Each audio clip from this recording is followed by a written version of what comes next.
Hi everyone, please watch, like, share and subscribe our channel. There is a lot of practice test materials available on our YouTube channel, so please do not miss. Thank you. You will hear a conversation between two flatmates, Craig and Don, who are looking for a third person to share their flat. First, you have some time to look at questions 1 to 5. In the exam, you would have 25 seconds to look at the questions. Pause the recording for 25 seconds now. You will see that there is an example which has been done for you. On this occasion only, the conversation relating to this will be played first. Hi Craig, been home long? Yeah, quite a time. Did anyone phone about renting the spare room? Yeah, we've had 3 phone calls about it. Really? Yeah. Do you want to hear about them? Sure. Right. The first one was called Phil Parrott. The name of the first person who phoned was Phil Parrott, so Parrott has been written in the space.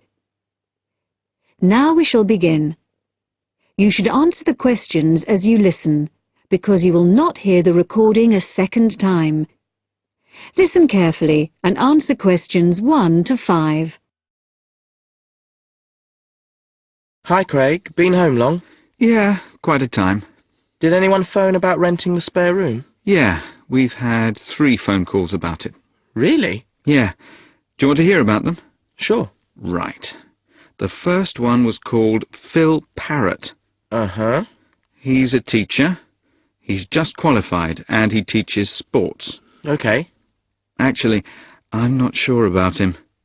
He certainly sounded energetic, but he asked lots of questions about whether we smoked and what sort of food we cooked.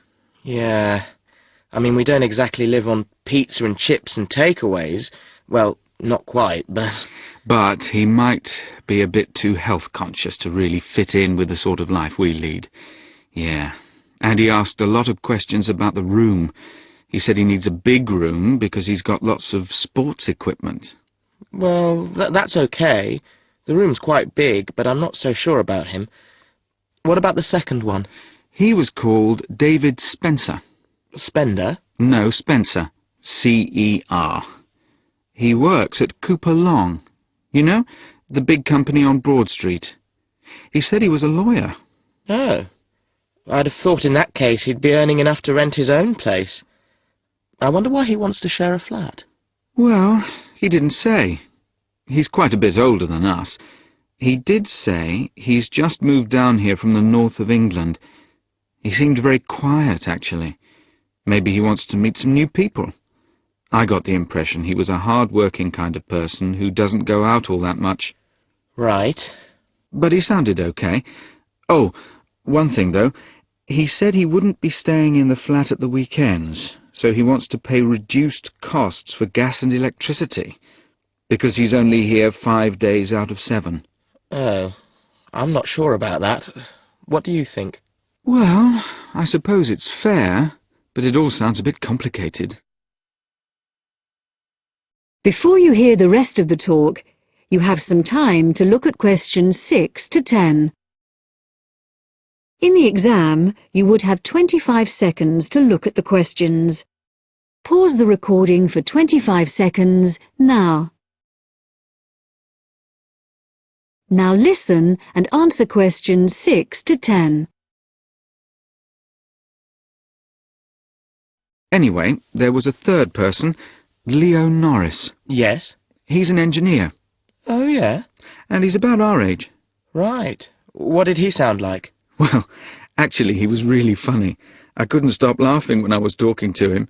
He said he was very lazy and never got up until noon at weekends, and I said that wouldn't be a problem here. No, certainly not. But actually, I suspect he was joking when he said he was lazy. I think he lives life as it comes. He's certainly not competitive or stressed, but he likes cycling and things like that. He sounds like an outdoor type. Anyway, I thought he sounded as if he'd fit in. He wanted to check if there was somewhere safe for his bicycle. That's not a problem. No, He can leave it in the garage with my car. So did you get his contact details? Yes, he left his mobile number. It's 0777 687 2433. And does he want to move in straight away? Well, he's paid his rent in his present place up to the 31st of September, but he said that if possible he'd like to move in a bit before then. He said the 28th of September. And he was okay about the rent? Yeah, he said it was fine. Right. So shall we give him a ring and see if he wants to come round and...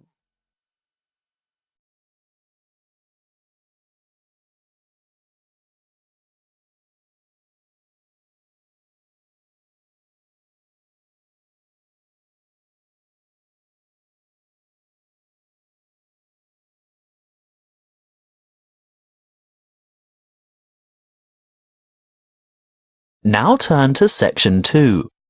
Section 2. You will hear a member of the Active Outdoor Club talking to a group of interested potential members. First, you have some time to look at questions 11 to 14.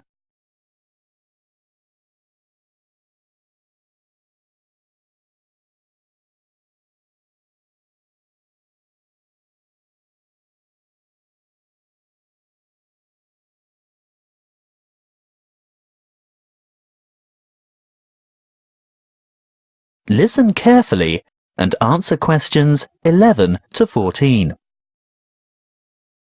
I'd like to welcome you all to our Active Outdoor Club. I'll start by telling you a little bit about the history of the club and all that it can offer, and there will be a chance for you to ask questions over tea and coffee in the lobby afterwards. You'll also be able to pick up pamphlets from the table at the back of the hall, and if you wish to purchase any of our products, Bill will serve you at the front counter. As most of you probably know, the club was founded by Nick Noble about 30 years ago. He thought of placing an advertisement in the local newspaper or erecting a billboard somewhere, but it was the radio that he decided on to reach the most people. You know, other people who might be interested in outdoor pursuits. Just basic activities like walking or tramping. Anything active that could take place in some of the beautiful outdoor settings that this country has to offer. Nick was overwhelmed by the response he got, and the club soon grew from a dozen or so friends and enthusiasts to around 200 members 20 years ago, and steadily since then to reach a membership of over 2,500 now. You don't have to be a hardened athlete or extreme adventurer. On the contrary, it's a group that encourages friendship and fellowship through social and recreational activities. The club tries to cater for all levels of maturity and both genders. In fact, anyone who has the physical ability and a moderate level of health and fitness to participate in open-air activity on a regular basis. I think our youngest member is a 5-year-old boy, and our oldest member is a 75-year-old man. Of course, we have more challenging opportunities for those who are up to it, but all excursions are graded according to level of difficulty, and there will always be something for those families with small children. More about that later. I'm sure you realise that it's part of the focus of the club to ensure that our natural environment is kept as pristine as possible. We all have a keen interest in conservation, and many of our members contribute their time or give a monetary donation to organisations that work to enhance and beautify our natural heritage. Before you hear the rest of the talk, you have some time to look at questions 15 to 20.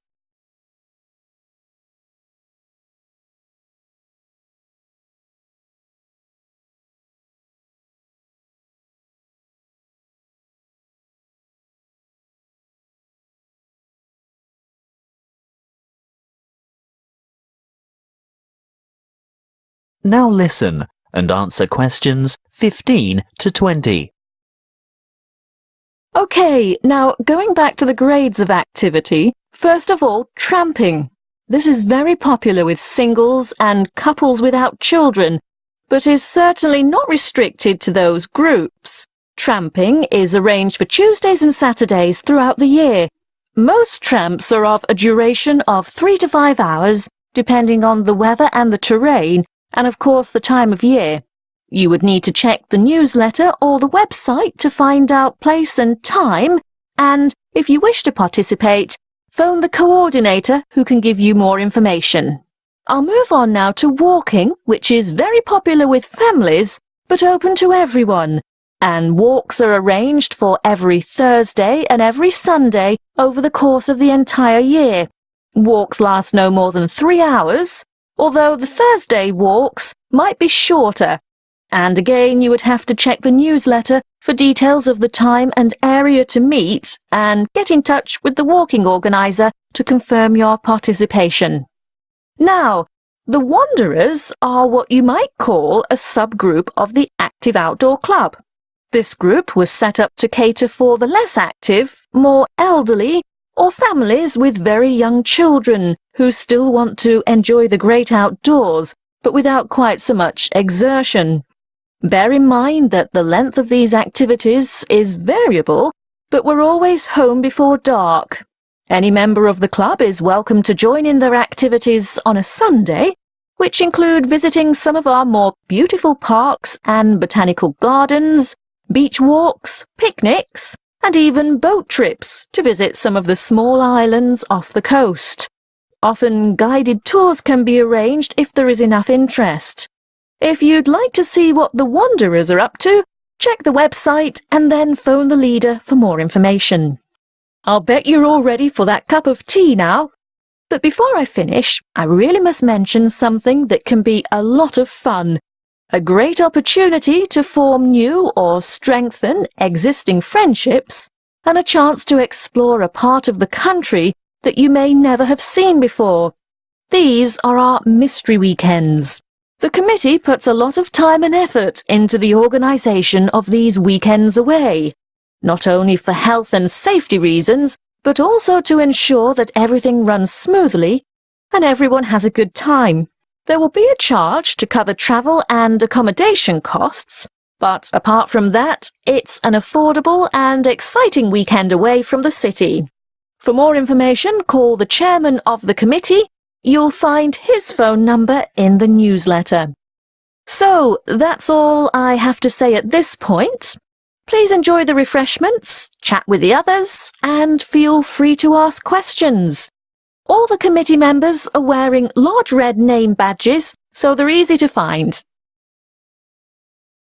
That is the end of section 2. You now have half a minute to check your answers.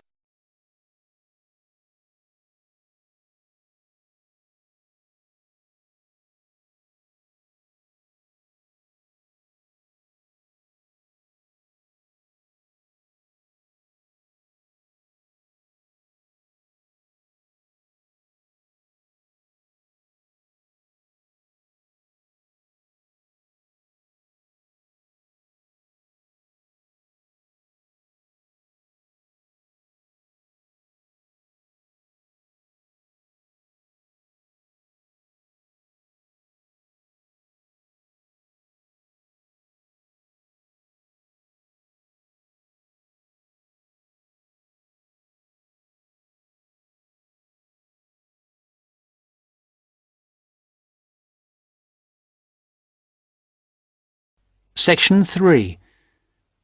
You will hear a tutor and some students talking about an assignment. Listen carefully and answer questions 21 to 26. Come in. Sit down. Good to see you. Hello. Hello. Now, this assignment. The best thing we can do, I think, is to think how we can approach it. The main point is to investigate television, but not what's happened in the past. I was thinking that it would be necessary to go over the new media first and then... Yes, that's a way to make a start, but you need to do that quite briefly. But it's quite a complex topic. Yeah, I agree, but the emphasis must be on the future development of television as a cultural phenomenon. Yes. I've been reading the talk by Ashley Highfield. All right, and what do you take from that? What are the things that are competing with television? Well, to start with, there is the games console. Then there is the personal computer and the internet. Then again, the mobile phone with its capability of games and puzzles. And of course, internet access. Lastly, there is the iPod with the possibility of listening to music wherever you go. Good, you've understood that. Now, which of these presents the greatest competition for television? Well, according to the research, it's video games. Yes, that's true at present, but in the future... I think the phone will present the greatest threat then. And why? Because it's mobile, portable, and it's developing fast. Yeah, I think you're right.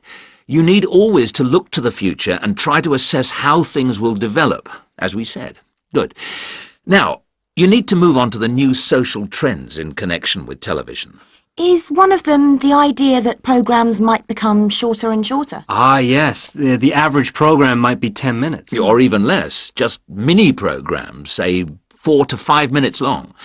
Now, do you think you can get access to all the materials you need? The problem at the moment is the library. Oh yes, what's happening there? There's a tremendous amount of noise because of the new extension they are building. It's quite impossible to work there. They are stopping work for a week next week, I believe, and then all the sections will be open. There's a hold-up because some roof tiles have not arrived, so there'll be peace for that week. But then after that, the media studies section will be closed for a week, and all the noise and dirt will start up again. Yes, the sociology section will be open, and there's some good stuff there for you on this topic, and it's further away from the noise. Yes, I don't think the sociology section is affected at all, and neither is the journal section. No. Obviously, they're rotating the closures, and it was sociology's turn to close for a week last term. I think we should make a complaint. Yeah, I think you should. I've had a word with the library staff. They are very sympathetic, but... They are affected by these works just as we are. If I were you, I'd make a complaint directly to the premises committee. They only meet once a year, but in fact I know they're having a meeting next Tuesday. You might like to make contact with them, but don't say that I suggested this. Yes. But the Students' Union might be better since they are independent of the university. That's true, but I can't imagine that people haven't already approached them about this. Let's try the premises committee. Good idea. Why not? Okay. Now, don't forget I need a copy of your dissertations by email and 2 copies in print, that is, on paper. If you give the reprographics office 24 hours notice, they'll make copies for you. And if you give them my details, they'll send those copies directly to me. They won't send copies to you, so you'll need to take your own copy personally from them. Good. Any questions?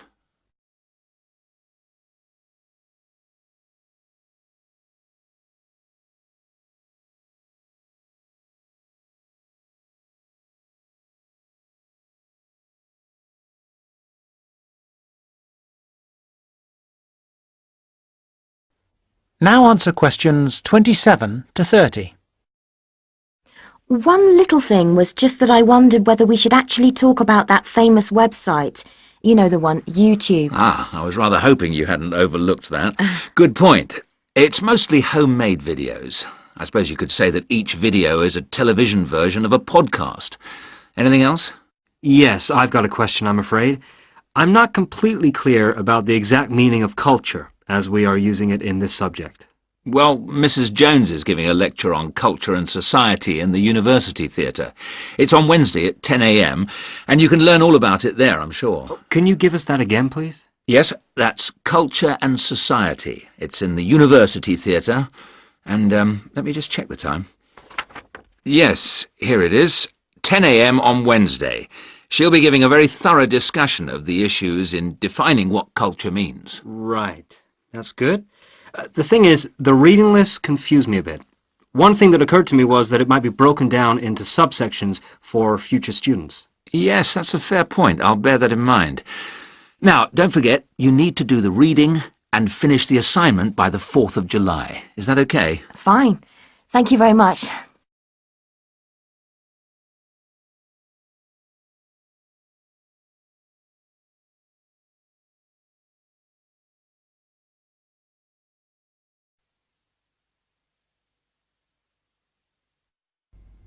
Now turn to Section 4. Section 4.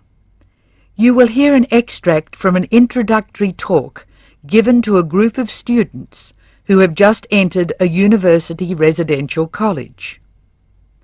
The speaker is the principal of the college. Listen to what the speaker says and answer questions 31 to 37. First, you have some time to look at questions 31 to 37.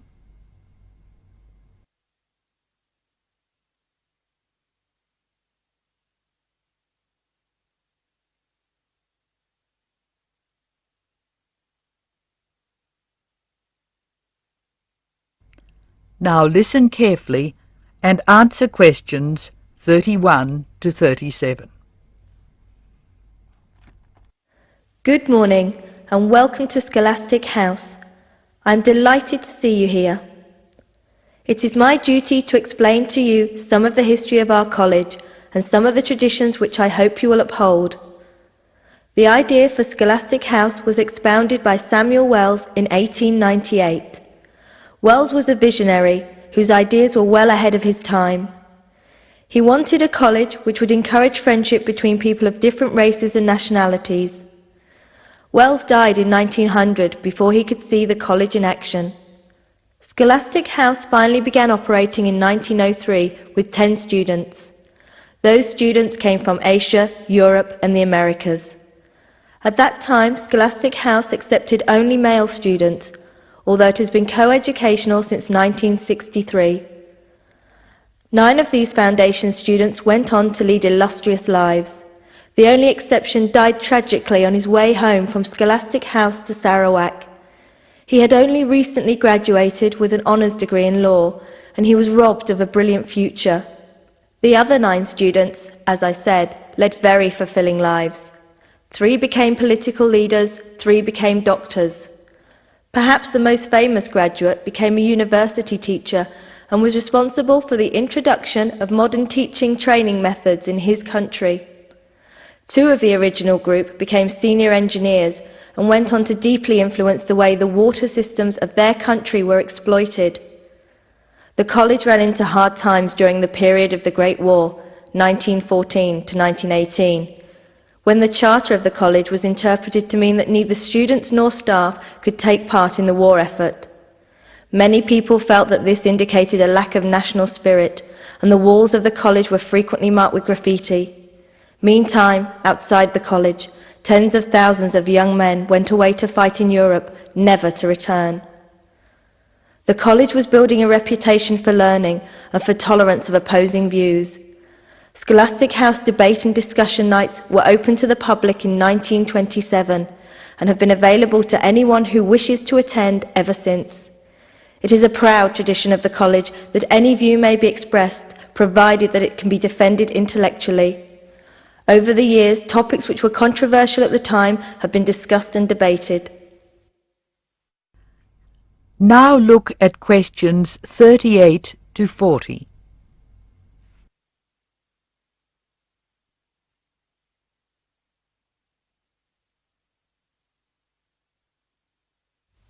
As I said, the college has a proud history of publicly examining controversial issues. Why should we do this? The publicity we receive is often sensational, and there is no joy in encouraging argument for its own sake. In fact, that sort of discussion just increases tension. The only legitimate reason for our behaviour is that it casts light upon the topic in question and informs the debate. And controversial topics are the ones which most need informed attention. As the world forges ahead, we often find our scientists have outstripped our philosophers. We frequently develop scientific marvels without realizing their full implications. Nowhere is this more obvious than in medicine. We are now able to keep people alive far longer than before. But this medical ability must be measured in relation to the quality of those lives. I urge you to spend your time at Scholastic House wisely. You are the heirs of an excellent academic tradition of which we can all be justly proud. It is your responsibility to continue this tradition of querying where our world is going. Progress is not always upwards. I wish you every joy in your time here, and I hope that I will hear much well-informed debate from you. That is the end of section 4. Now you have some time to check your answers.